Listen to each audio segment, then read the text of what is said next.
Eh, di sini saya bahas di bab 131. Loncat-loncat kalau mau mempelajari kamu ya loncat-loncat orang urutan. Hubungan antara pengabulan dengan kehinaan dan kebutuhan ini rada lucu pemahamannya. Ma talabalaka syai'u mislul idtirari wala asra'a bil mawahibi ilaika mislud dulli wal iftiqari. Tiada sesuatu yang lebih menuntunmu kecuali kebutuhan mendesak. Tidak ada pula yang dapat mempercepat tibanya pemberian selain rasa hina dan kebutuhan mendesak seorang hamba merupakan sifat terkhusus ubudiyahnya kepada Allah. Ubudiyah itu bersifat sebagai abid itu hamba. Jadi kebutuhan mendesak seorang hamba merupakan sifat terkhusus ubudiyah kepada Allah. Maksudnya biar wong wis terdesak, we mesti punya cara khusus mendekatkan ke Allah. Ulangi, wong kalau sudah terdesak itu menjadi sesuatu yang khusus ketika dia itu ingin menyelesaikan masalahnya, ya. Ketika kebutuhan mendesak, dia itu tiba-tiba bisa menjadi berhubung ke Allah. Paham nggak maksudnya? Contoh, kamu misalkan usaha tiba-tiba usahanya kebakaran, misal kebakaran atau kena bencana alam. Bila kena bencana alam itu pas wayahnya bulan berikutnya itu kamu harus angsuran di bank misalkan. Enggak main-main, usaha sudah mati, lancar kena tsunami misalkan kayak gitu. Ketika sudah mau jatuh tempo, mendesak nggak sih bahasa kamu? Mendesak.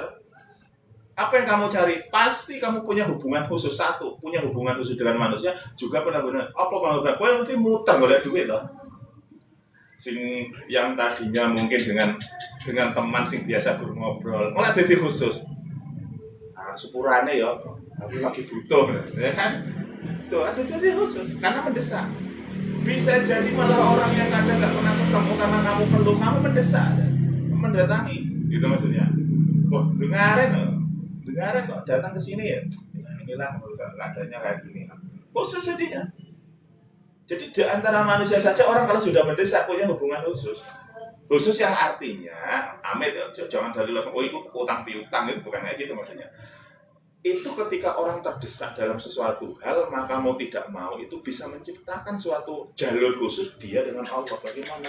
Ya akhirnya anehnya itu tadi, uang kena musibah, orang terdesak, orang terhina, orang terpuruk, tiba-tiba nggak tahu ceritanya jadi ngalim dadaan, ya kan? Ngalim dadaan. Karena apa? Saya sering dicurhati lah ya di DM, di Messenger itu orang, wah saya lagi kena masalah begini-begini, apa sih Pak doanya, amalannya yang bisa kayak gini. Jadi dia itu mencari jalan khusus ke Gusti Allah setelah mendesak ini tadi. Benar berarti kata Alika. Jadi pengkabulan doa itu kadang dimulai dari kehinaan dan kebutuhan, apalagi dengan hal-hal mendesak. Tapi nanti ada lebih ekstrim lagi, kebalikan dengan apa yang biasa kita pahami. Jadi kebutuhan, saya adalah mengumpamakan kebutuhan manusia ini dengan sosok peminta. Jadi orang yang bisa mendesak itu jadi pengemis. Iya, kalau dalam mendesak itu jadi pengemis, minta-minta. Tapi mintanya benar. Tiba-tiba jadi rajin ibadah, rajin sholat. Yang tadinya nggak sholat malam, bangun sholat malam. Oh, dibaca ya kabiyoni ya fatah ya rojak fatah ya wah nanti ribuan nanti dombel bahasanya ya dipuasani, ditirakati apa coba. Pingin ada jalur khusus dia dengan Allah, kebutuhan mendesak itu terpenuhi. Nah itu disebut kamu pengemis. Bagi kata Syaitanillah, jadi pengemis kamu. Tapi pengemis bukan pengemis yang kamu ke orang-orang ngemis bahwa kalian bukan. Jadi pengemis yang punya jalur khusus ya Gusti Allah. Kebutuhan mendesak adalah sikap menampakkan kefakiran yang sangat sehingga berkonotasi berlawan bahwa kau tidak memiliki daya dan upaya apa-apa. Bukti orang kalau sudah jadi pengemis itu bukti bahwa dia orang yang sangat fanatik, orang yang sangat lemah, fakir. Kalau nggak fakir, kalau nggak miskin, kamu nggak mungkin minta, itu kan? Nggak mungkin minta. Sehingga kadang kesombongan manusia itu ketika sudah punya apa yang dia miliki, nggak usah kok dengan manusia, dengan Allah sombongnya kuat. Kesombongan Allah itu bukan nantang Allah, kesombongan Allah. melupakan janji-janjinya sebagai seorang hamba, sebagai berubudiyah ke Allah, itu diingkari oleh orang-orang yang banyak, tapi tidak semua. Artinya begini, orang fakir, ya, orang yang terdesak, orang yang terhina, orang yang terpuruk, itu bisa menjadi pengemis, meminta ke Gusti Allah, ke Allah Subhanahu wa Ta'ala, sebagai bukti menampakkan bahwa itu adalah kefakiran, kemiskinan dia. Tapi orang yang punya harta banyak, orang yang dikasih rezeki banyak juga, kadang itu juga sombong. Sombongnya adalah dengan cara dia itu mengkhianati ikrarnya. Apa mengkhianati ikrarnya? Dua rukun yang paling kita pegang adalah rukun iman dan rukun Islam. Kalau masalah rukun iman, pengkhianatannya pengkhianatan di rukun iman, pengkhianatan tertinggi itu adalah musyrik itu kok. Pengkhianatan iman kepada Allah dan sebagainya lah ya. Nah, di rukunnya, namanya orang sudah berrukun iman pasti harus mengikuti syariatnya, yaitu rukun Islam. Nah, ini yang jadi masalah. Ketika sudah asyhadu alla ilaha illallah, 4 hal ini harus ngikut. Satu syahadat. Ketika syahadat nomor 1 ini sudah kamu ucapkan, sudah kamu yakini, sehingga yang 4 ini sudah akan maksudnya harus ngikut itu dengan sendiri. Orang yang sudah berani syahadat, maka 4 ini jadi kewajiban yang tidak boleh ditolak. Tidak boleh ditolak. Syahadat, sholat, puasa, zakat, haji. Oke, 3 dulu. Sholat, zakat, puasa. 3 hal ini yang kadang itu didolimi. Orang yang sudah dikasih rezeki banyak, kadang dolim ke Gusti Allah. Sombongnya bukan nantang, tapi dengan cara apa? Mengingkari 5 hal ini tadi, terutama 3 hal. Terus yang di luar itu apa? Sedekahnya, membantu orangnya. Itu adalah bukti bahwa dia itu adalah mengingkar. Nah, dengan dia menjadi pengemis, orang-orang yang fakir itu jadi pengemis, itu bukti bahwanya dia itu adalah orang abid yang tidak mampu atau abid yang fakir.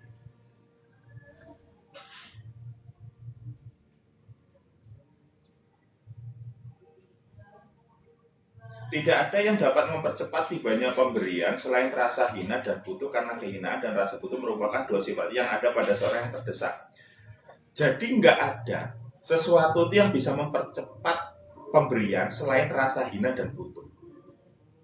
Kenapa? Itu sifatnya manusia. Sifatnya manusia itu kalau lagi perlu, itu 2 sifat ini, hina dan butuh. Hina, kamu itu logikanya hina. Saking itu tadi, contohnya tadi, kamu lagi butuh banget karena kepepet mau bayar angsuran. Itu bahasanya ngomong, kamu sujud di depan orang demi dapat pinjaman aja berani. Menghinakan diri aja berani. Itu dari manusia. Ada yang lagi lebih hina, menggadekan keimanan. Apa? Makan. Kali.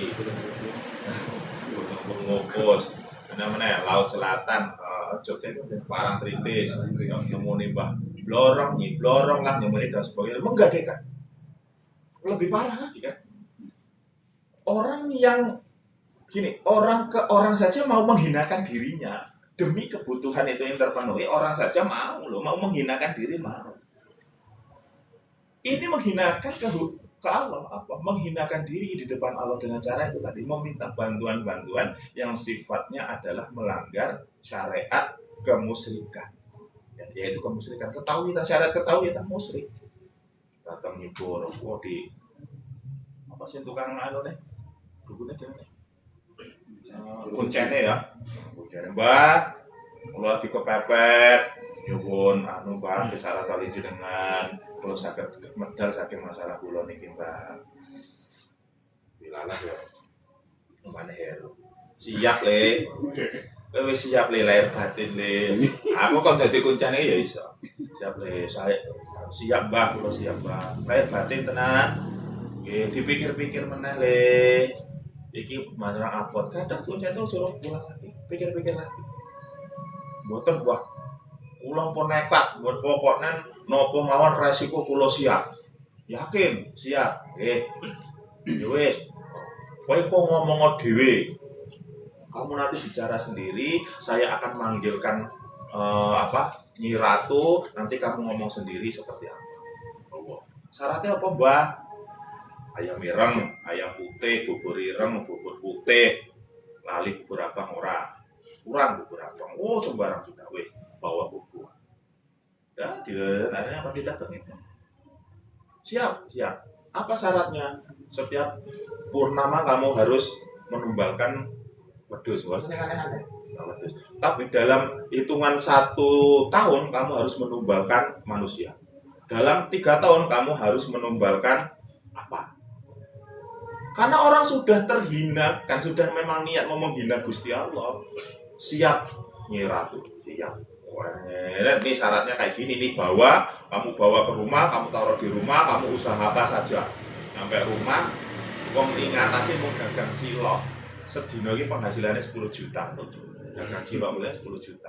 Kenapa? Pulang dagang, nyampe rumah, dibuka di kamar, di kasur sudah banyak duit. Besok kayak gitu. Setiap 1 bulan harus nyari kambing. Kambing potong.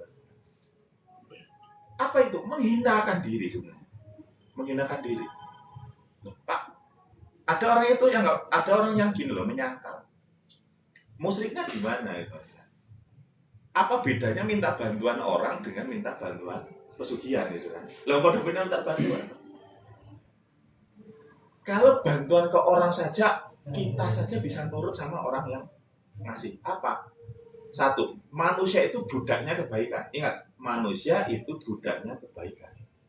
Ini jadi kunci, itu jadi kunci di mana ketika kamu ingin memegang seseorang berbuat baiklah ke orang itu, kamu bisa megangnya. Kamu memusuhi berarti kamu menghilangkan. Maksudnya gini, tiap hari misalkan yang itu ngeki rokok,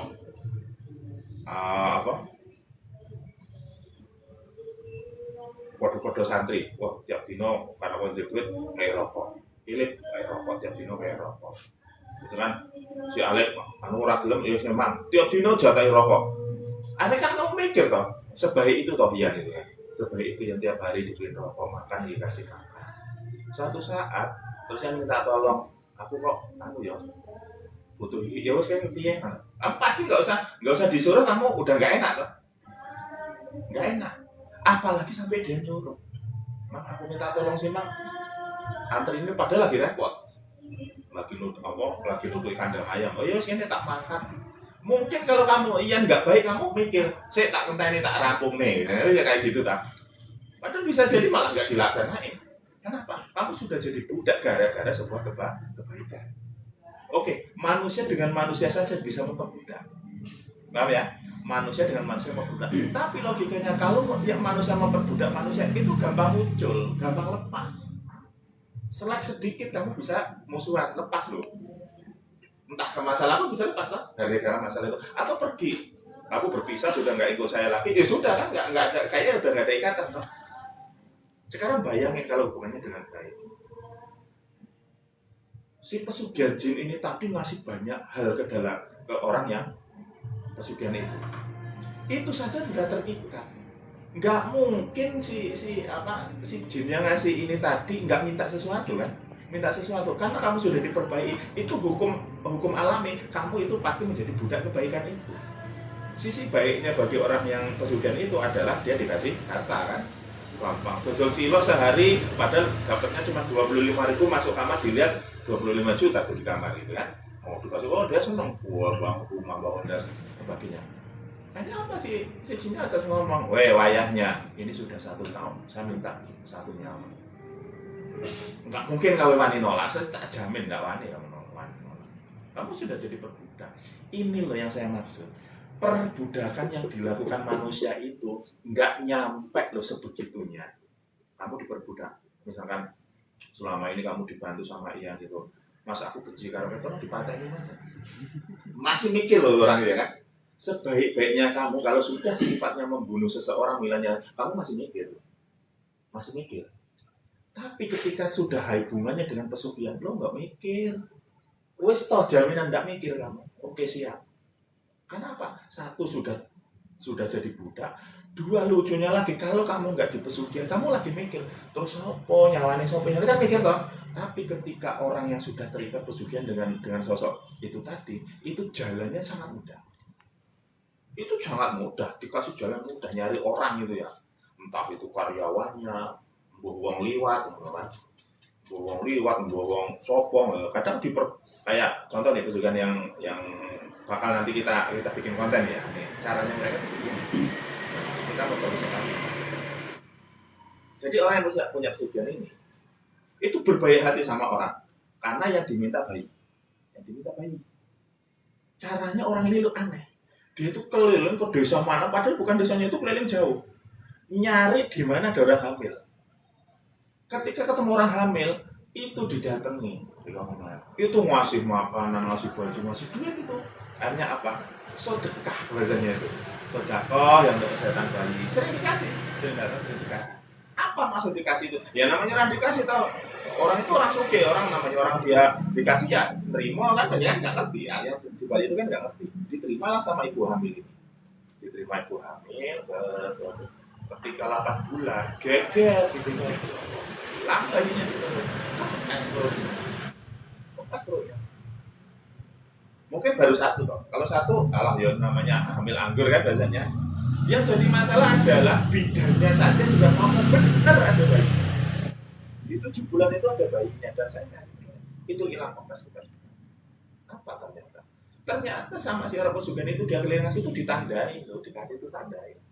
Jadi gimana bahwa sopo wong sing tak wae barang iki diterima ya kuwi wong e. Maksudnya siapa yang saya kasih barang itu diterima ya berarti itu orangnya.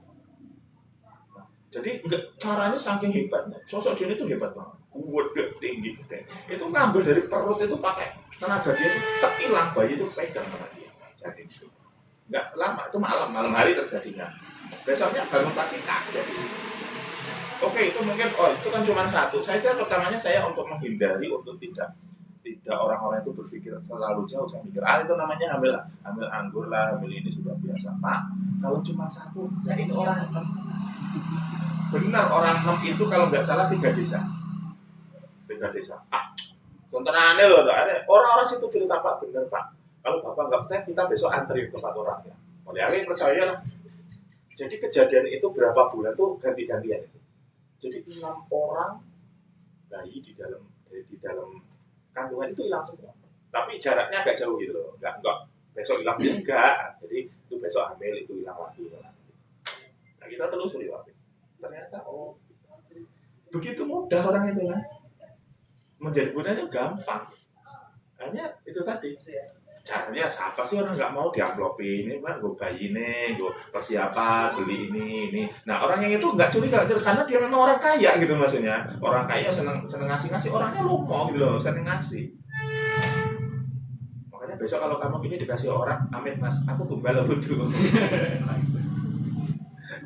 Itu tumbal lucu maksudnya. Oke, kali menjadi musrik dan menjadi dolim, menjadi apa mudorotnya adalah kalau kita menjadi budak kebaikan manusia itu kamu bisa lepas, tapi menjadi budak kebahagiaannya pesugihan itu sulit lepasnya sampai hari kematianmu itu baru terlepas. Inilah menjadi akhirnya apa dimusrikan itu, kamu minta bantuan yang lebih ya gimana, nggak sesuatu yang di luar batas. Kamu minta bantuan ke manusia, itu manusia berikhtiar dulu kan untuk ngasih toh, ikhtiar itu ada. Lah kamu minta bantuan tiba-tiba di kamar ada duitnya. Dari mana coba? Cinta tak gumun iki bang gawe nang ndi ngene. Kok iso nyetak duit yang ngono sudah kan? Bisa nyetak duit banyak bener, padahal itu duit nyolong kan. Itu duit nyolong bukan enggak ada di dunia itu punya persetan, enggak ada duit nyolong. Oke. Ini kenapa? Kita saja bisa menjadi diperbudak menjadi budaknya kebaikan sosok-sosok.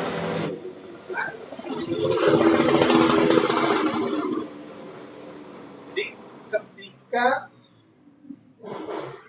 yang mempercepat tibanya pemberian selain rasa hina dan butuh, karena hina rasa butuh keduanya tentu akan mempercepat pemberian Allah kepada hambanya yang memiliki sifat itu. Jadi ini menurut kita logika, kalau kita itu pengen Gusti Allah itu maksudnya itu nandai kita, ya menandai lah. Itu kamu harus menghinakan diri di depan Allah. Maksudnya menghinakan itu orang pas dikira celorang itu bukan. Artinya itu benar-benar jiwa ragamu itu meyakini seyakin-yakinnya kamu itu memang benar-benar orang-orang fakir, orang yang enggak punya apa-apa, orang orang yang nggak berdaya tanpa adanya Allah. Itu harus muncul dalam hati kita. Makanya orang-orang yang bisa seperti itu apa? Orang terdesak. Kamu kalau lagi nggak masalah dikir itu datar, dikirnya datar, percaya. Orang kalau lagi nggak masalah dikirnya datar, lalu macam biasa aja, nggak ada efek apa ya, kayak apa sih maksudnya? Kayak kalau kita dikir terus tiba-tiba nangis gitu kan. Nah, jadi kayak efek kayak gitu loh. Nah, bayangin orang lagi terdesak, lagi butuh sesuatu, diuber-uber rentenir kan dan sebagainya, tombol Allah harus nangis. Tapi pas lagi oleh duit apa, ya, pas bayaran apa-apa enak, ngono soal la ilallah, kesuwen. La ilallah biasanya 100 kok dirapal dari 30. Justru malah kadang mengurangi. Makanya tadi, orang kalau lagi butuh terdesak, sifat kehambaan, sifat kehinaan itu ada dalam diri kita. Kita merasa terhina, merasa hina di depan Allah. Gitu. Tapi untuk menghadirkan ini, ini teorinya tahu. Prakteknya sulit banget. Kamu merasa diri kamu hina di depan itu sangat sulit. Ini kalau nggak percaya, coba aja nanti. Kalau ngomong, kalau merasa hina di depan itu sulit, kamu percaya. Nggak segampang ini, teorinya gampang diomongin. Teorinya gampang. Rasanya sulit. Allah SWT berfirman, ini dalam surat Al-Imran, sungguh Allah telah menolong kamu dalam peperangan Badar, padahal kamu adalah ketika itu orang yang lemah. Oleh karena itu bertakwalah kepada Allah supaya kamu mensyukurinya. Ini apa hubungannya ini tentang Allah itu memberikan pertolongan umat Muslim saat perang Badar. Perang Badar itu perang aneh. Umat Muslim itu cuma sedikit, orang kafirnya banyak, kok menang itu aja. Karena Allah tahu ya terdesaknya orang Muslim, terdesaknya umat Islam dengan doa-doa mereka penuh kehinaan dan bahasanya Allah itu akhirnya apa memberikan kemenangan. Nah, makanya itu disadarkan kayak itu bahwa orang yang terdesak dan menghinakan diri di depan Allah itu adalah bagian dari ubudiyah. Apa jombung berung-berung, wah kayak tua, ya orang ngono maksudnya. Di sini semua ada di dalam hati. Rasa kehinaan itu di dalam hati.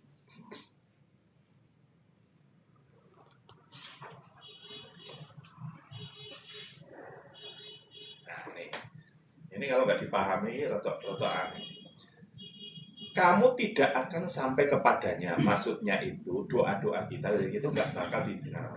Sekalipun kamu melakukan riyadhah, olah batin dan mujahadah berusaha menghilangkan aib dan semua keinginan yang tak layak bagimu seperti keinginan untuk meraih kekuatan, kehormatan dan kekuasaan.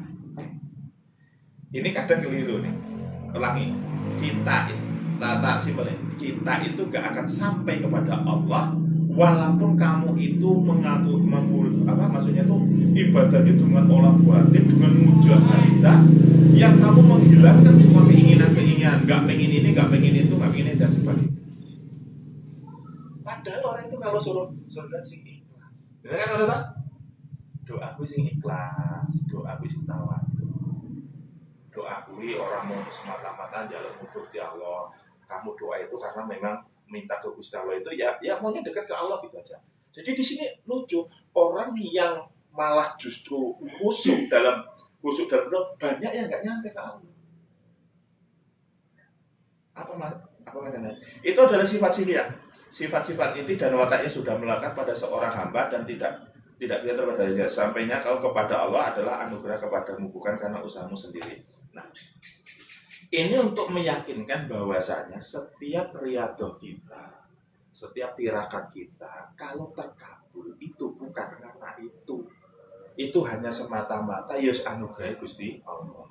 Orang tercapai enggak delok, tidak tercapai itu tidak nyesel. Ya tidak sakit hati, dikasih juga ya bersyukur ya senang menolak ya senang bersyukur nggak berlebih-lebihan, nggak dikasih enggak. Nah jadi di sini menghilangkan. Jadi kalau ada orang yang maksudnya itu riyadhah, tirakat semata-mata karena Allah membuangkan segala keinginannya, tapi ketika terkabul dia merasa aku berhasil itu karena tirakat ini. Itu yang nggak boleh.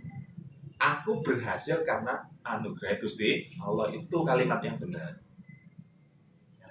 Jadi orang bertirakat, orang berriyadhah ketika mencapai hasil, itu artinya jangan pernah kamu bilang saya berhasil karena mengikuti tirakat ini, karena riyadhahnya begini. itu nggak sampai, Allah nggak suka dengan itu gitu. Berarti yakin maksudnya nggak suka itu. Tapi ketika kamu berpikir ini bukan karena apa-apa, ini karena memang anugerah Gusti Allah, lalu tirakatmu untuk apa? Tirakat saya nggak ada hubungannya dengan anugerah. Riyadhah nggak ada hubungan dengan arus. Pokoknya Gusti Allah, tirakat saya, riyadhah saya itu ya semata-mata saya ingin dekat dengan Allah. Sisanya itu adalah anugerah. Oh, ingin muncul sifat itu susah. Jangan kamu anggap teorinya ini diterapin, nggak segampang itu. Menghilangkan makna, menghilangkan keinginan kamu ingin dikabulkan. Itu sulit. Kita pasti menggantungkan kepada tirakat itu. Terus kalau gitu nggak boleh Pak, bukan nggak boleh. Kamu jangan sampai menghilangkan kata anugerahnya. Gitu. Aku tirakatnya seperti ini dan alhamdulillah Allah memberikan anugerah. Tirakat saya mungkin buruk, tirakat saya tidak baik, tapi Allah kasihan dengan saya ketika itu yang dimaksud. Bukan berarti anugerah, tirakatmu nggak ada nilainya, gitu. Maksudnya ada nilainya, tapi caramu memahaminya. Apa yang sudah kamu dapat jangan karena tirakatmu. Gitu.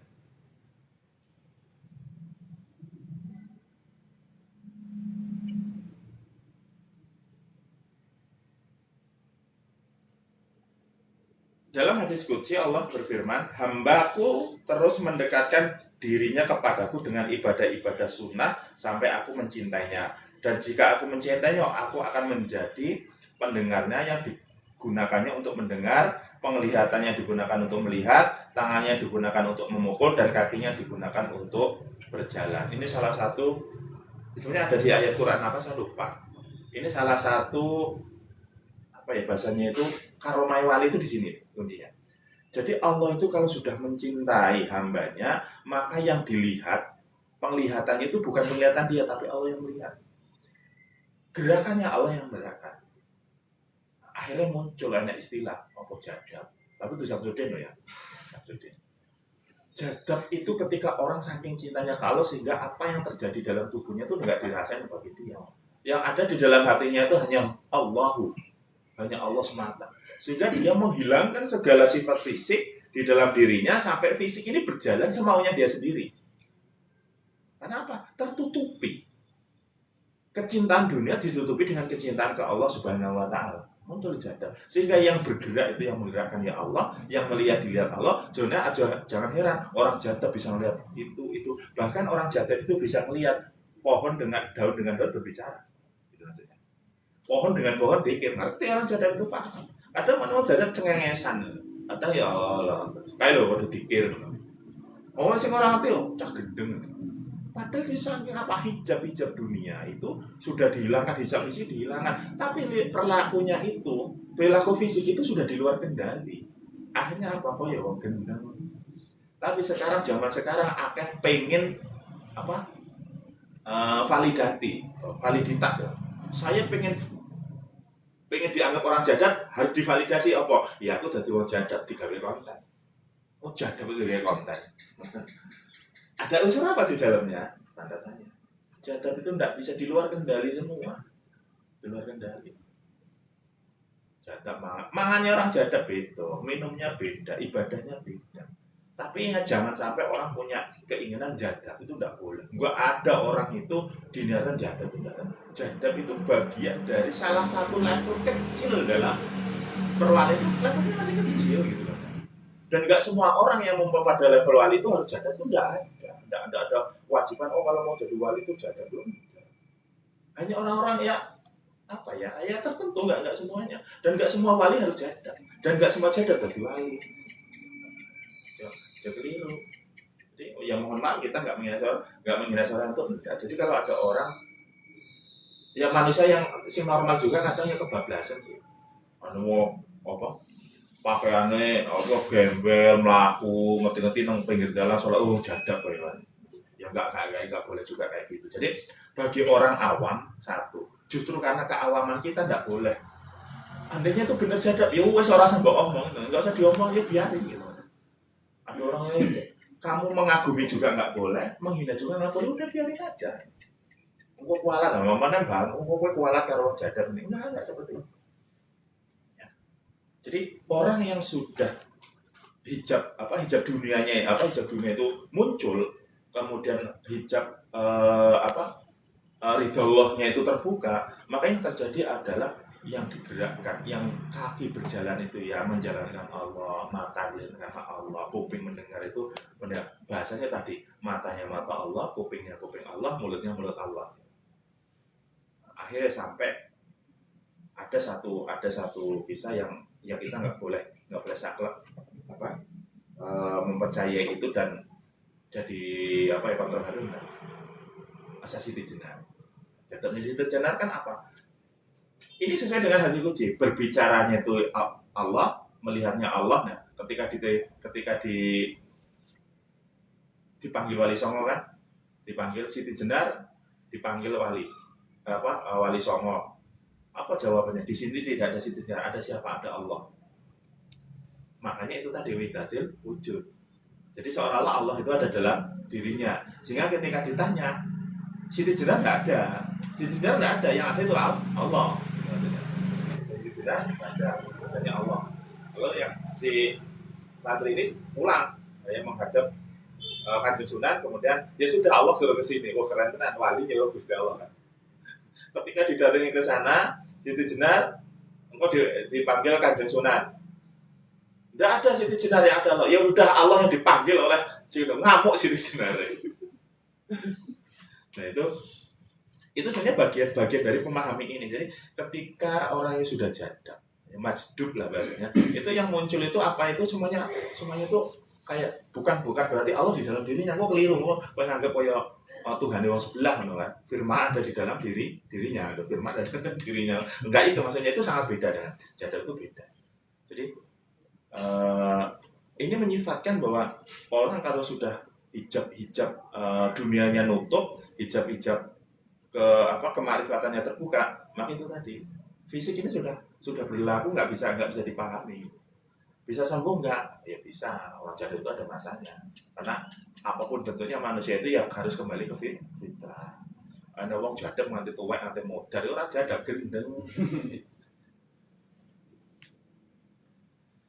Allah akan membawamu sampai kepadanya dengan anugerahnya kepadamu, yaitu berupa sifatnya ditambahkannya pada bukan dengan usahamu dan beramal.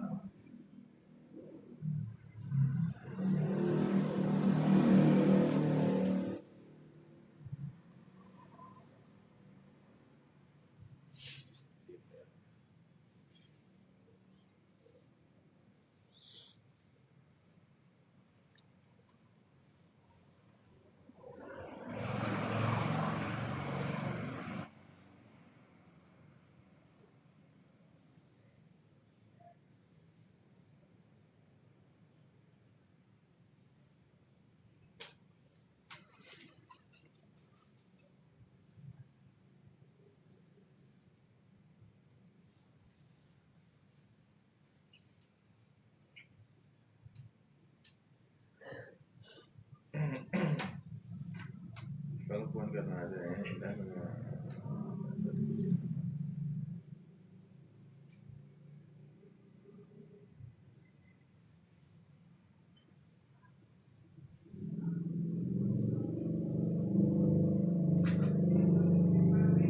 ini ada satu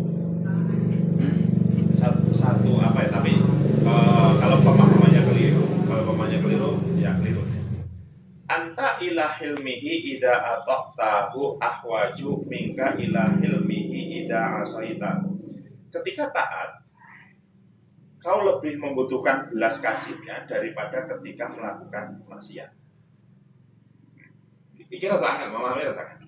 Ketika kamu taat, maksudnya lagi beriman-imannya ke Allah, lagi taat, lagi takwa-takwanya. Justru kamu sebetulnya itu sedang berada di keadaan di mana kamu butuh pertolongannya Allah ketimbang orang yang melakukan maksiat. Contohin maksudnya ini, pemahaman ini rada angin mengenai. Misalkan Ian ini lagi rajin benar ibadah, puasa sunnah, ya segala macam riyadhah ibadah, dan benar-benar menghindari yang namanya maksiat, nggak mau ngomong dulu. Ya, sekarang mama ini kerjanya dino judul, sholat mualaf, judi online, kadang nak warung ngutil rokok misalkan. Oke. Dua orang ini mana yang paling dibutuhkan, yang paling membutuhkan belas kasihnya Allah? Iya apa mama? Bagi kamu pasti milihnya mama, kan? Yang dia bermaksiat, sering main judi, sering nyolong dan sebagainya, itu seolah-olah dia yang perlu belas kasihan Allah. Sedangkan Ian yang sangat rajin dengan ibadah malah enggak, terbalik. Justru malah orang yang rajin ibadah, orang yang taat, orang yang berbuat sangat baik, ingin mencapai Allah, justru dialah pada posisi yang paling rentan untuk menjadi rusak ketimbang orang yang sudah rusak. Maksudnya dia ada orang terkenal ngalim wajib diwakil, ibadahnya sunahnya dan ibadahnya ngajinya pinter dan sebagainya. Potensi dia sombong sangat tinggi, potensi dia riak sangat tinggi, potensi ujub dia pasti sangat tinggi. Contoh ya sederhana aja.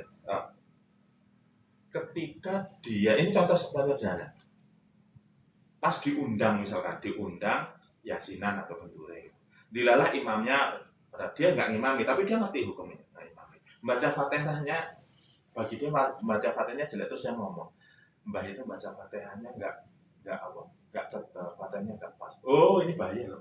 Itu contoh satu. Dia menilai fatihahnya orang jelek, nggak pas, mahrotnya salah, hanya gara-gara dia merasa mampu. Oke kan? Paham nggak? Justru inilah yang membahayakan bagi orang yang berilmu. Beda kalau misalkan mamang tadi, ya rasa ngaji karo Pak Den, ayo lo ngombe tuak nang lo nggak masalah bagi Allah. Nggak masalah, nggak ngaruh apa-apa bagi Allah. Itu dosa-dosa. Tapi ketika orang yang beriman yang merasa punya ilmu menilai orang lain salah dalam bacaan itu, sudah minta orang ini bisa kebablasan. Dia nggak paham gitu ya. Jadi orang yang ngalim, yang banyak ilmu, yang kelihatan soleh, justru dia itu paling rawan agar menjadi salah ketimbang orang yang tukang maksiat. Itu maksudnya. Saja gue mau tak paham itu lama deh. Bisa atau ilah gitu maksudnya. Ternyata oh iya benar juga. Orang yang punya ilmu itu pasti paling gampang menilai orang lain tuh. Oh bagi kamu merasa pintar kontemplasi, tampil kontemplasi, nggak gitu. Orang itu tuh salah. Itu kontemplasinya nggak kayak gitu. Itu kayak gini. Walaupun kamu benar, tapi dengan kamu itu berbicara ke orang lain, berbicara menjelekkan orang dengan seperti itu, sebenarnya nggak terlalu, tapi itu bagi orang yang berilmu sangat-sangat membahayakan dirinya.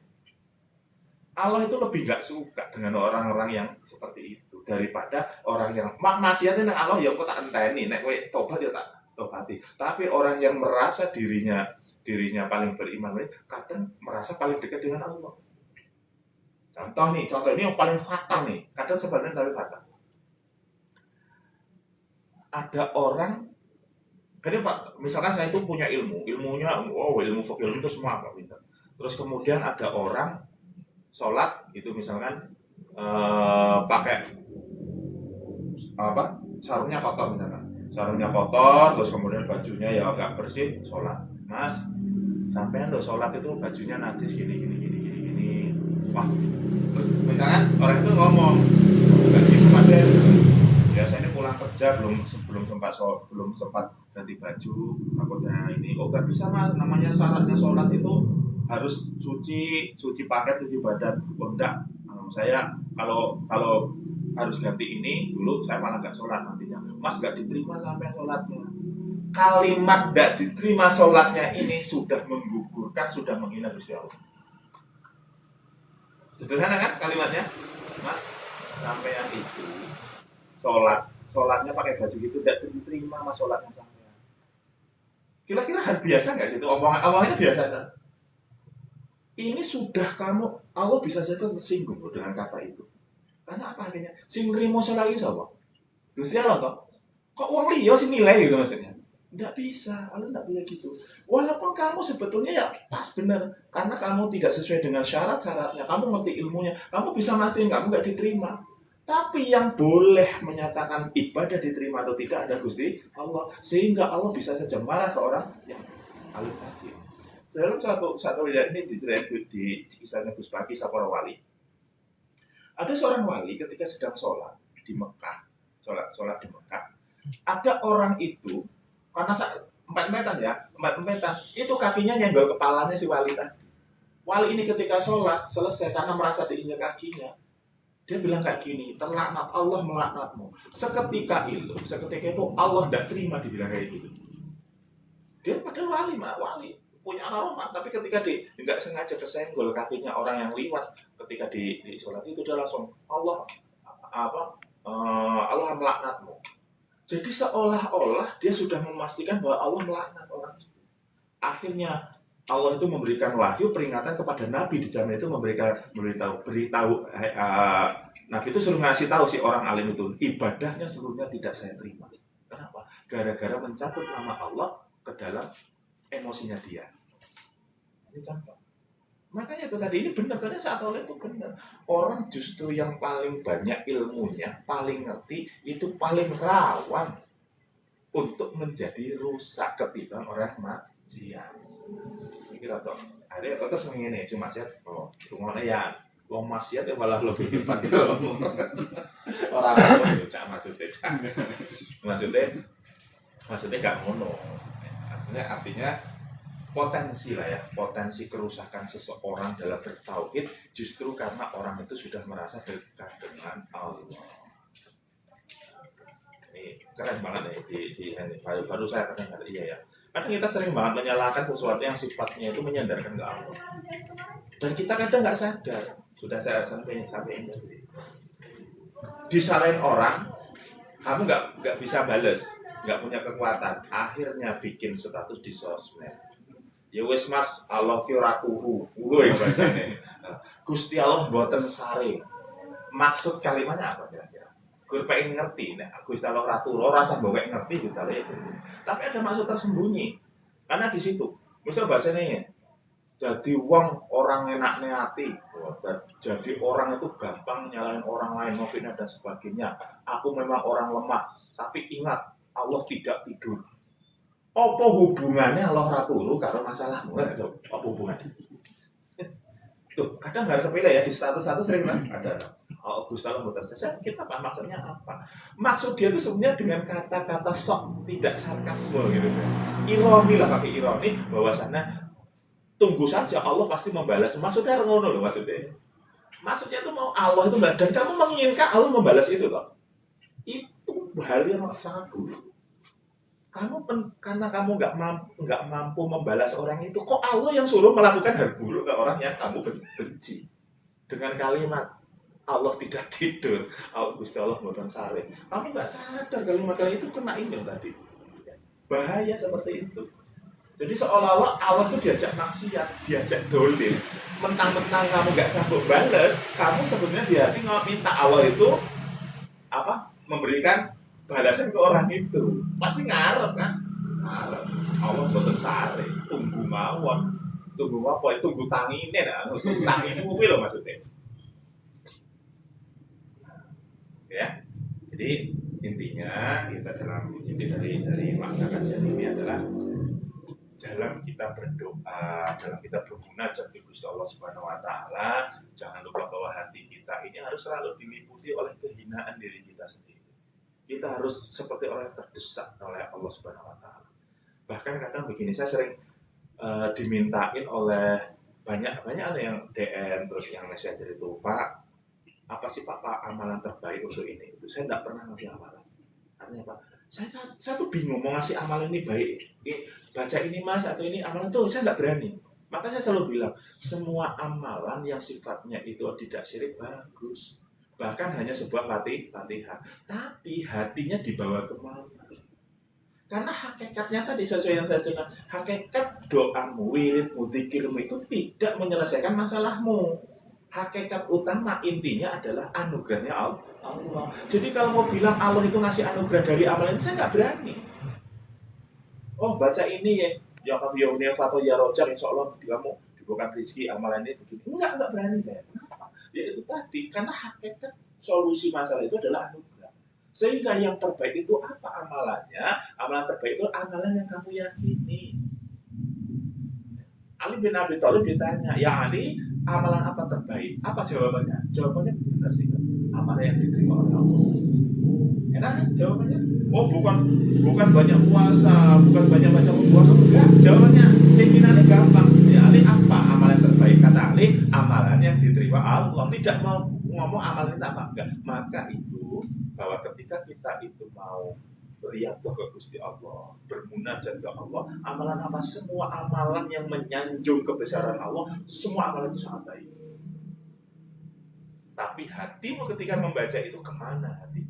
Kemana perasaanmu? Ada nggak rasa kehinaan dalam diri kita? Keterdesakan dalam diri kita? Muncul nggak? Sangat terasa apa enggak? Apakah cuma hambar-hambar saja? Maka kadang orang-orang yang terkena masalah, terdesak oleh masalah, kenapa kadang orang yang terzalimi itu doanya makbul? Karena dia membawa perasaan ketika berpikir. Makanya sekarang itu pahami, kalau selama ini saya pikir gini-gini, ya bermunajat ke Allah, apakah dikabulkan Allah, gimana? Ya coba dipahami. Pikirnya, wiridnya itu seperti apa? Bawa nggak perasaan? Ya ini contoh ini yang lagi milad ya. Pak ada ini milad ya cerita, alhamdulillah Pak selama ini semua dikabulkan oleh Allah ya. Hutang-hutangnya lunas, bisa beli tanah, bisa ini, alhamdulillah ya. Banyak sharing dengan ibu, dengan saya juga ya memberikan saran-saran sederhana, nggak pernah saya memberikan sesuatu yang ya, banyak. Itu tadi mungkin Mbak Nanda ini ketika dia bermunajat kan membawa perasaan masalah rumah tangga dan sebagainya, terbebas kan membawa perasaan. Saya tidak pernah ngajarin sesuatu yang sifatnya amalan ini terbaik enggak. Apa yang kamu percayakan kan cuma Fatihah saja. Cuma Fatihah saja bisa memberikan kamu kedekatan ke Allah. Bahkan Allah juga ridho dengan itu dan mengabulkan. Oke, lihat episode saya Jin Purba. Ya, ketika Raden Mas ditanya apa? Cahiki ngamalnya berfatihah. Ya kan? Saya dulu sangat senangnya ngamalnya Fatihah atau Siti Wocok. Lihat nih sun mata kaji itu jalan goyang tengah latar. Orang aku sun Fatihah, ya kan? Nah, barang saya ini sun mata kaji aku ngerti. Orang usah dilajari kenapa? Fatihah, dan dibaca Fatihah, demen aja dengan Fatihah. Ya nyatanya dikasih Allah sesuatu yang ya insya Allah manfaat bagi saya, insya Allah gitu ya. Bagi orang lain nggak apa. Ya sampai hari ini itu dalam apa ya perjalanan spiritual saya itu, saya dulu memang pengamal Fatihah gitu. Dan saya nggak punya amalan lain, aku ya bingung amalannya apa, itu bukan Fatihah. Menjadinya Fatihah itu adalah lautannya Al-Quran toh, di Fatihah itu lautannya Fatihah. Inti apa Fatihah yang pertama itu di surat Yasin kan.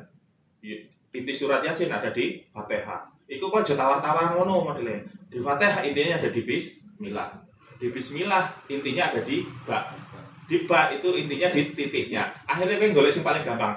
Titik ngono kacau. Jadi pas wirid iku aja titik tok dibaca titik ngono tok. Nah, saya suka itu dulu adalah Fatihah. Ya. Saya pengamal Fatihah, luar biasa pengamal Fatihah. Makanya Raden Mas bilang ke saya, ini dulu cuma pengamalnya Fatihah.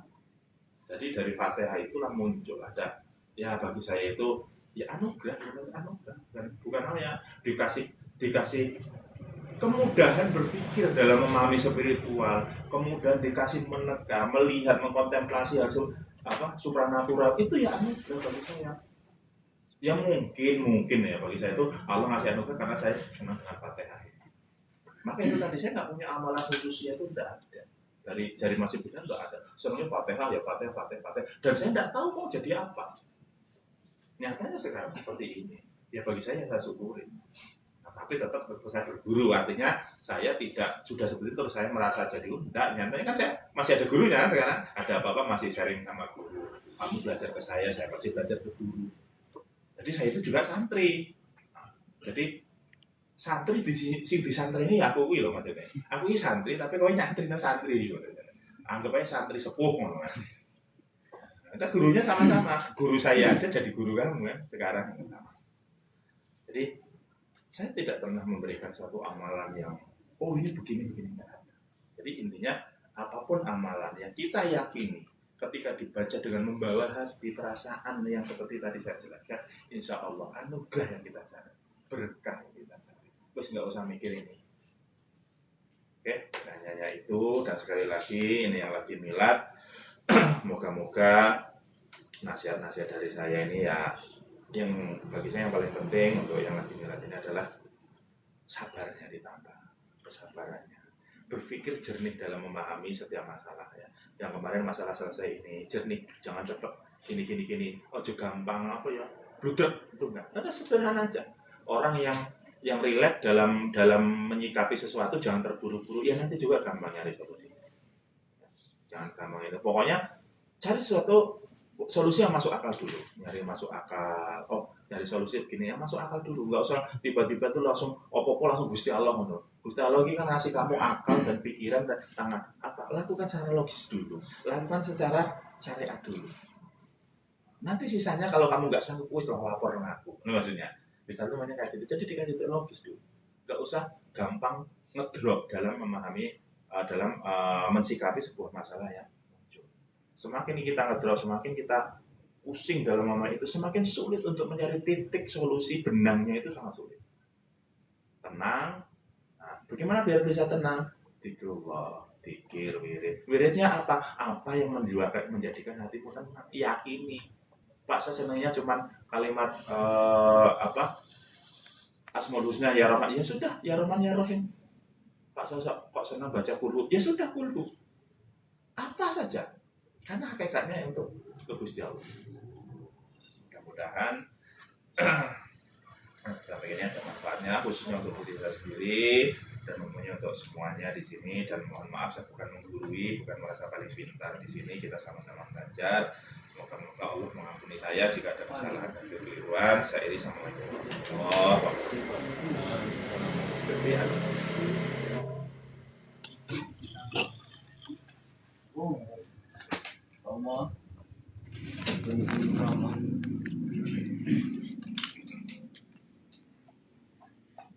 Ayo, dibuang aja. Muat. Kita ayam. Langganan ya dari jam ke jam. Homo selalu Kalian kan dia lihat dulu. Sumingkong gitu. Pisau Bu. Jadi ya, kiranya itu. Dan mungkin yang bagi baru ngikutin kajian-kajian saya, ada satu aturan lah yang nggak tertulis. Ada satu aturan, mohon maaf, bukan saya nggak mau. Jadi kalau saya lagi kajian, kalau lagi ngomong, itu jangan komentar, ya apalagi nanya di komentar, wong saya lagi ngomong. Itu nggak mungkin kebaca, pasti hilang nantinya. Jadi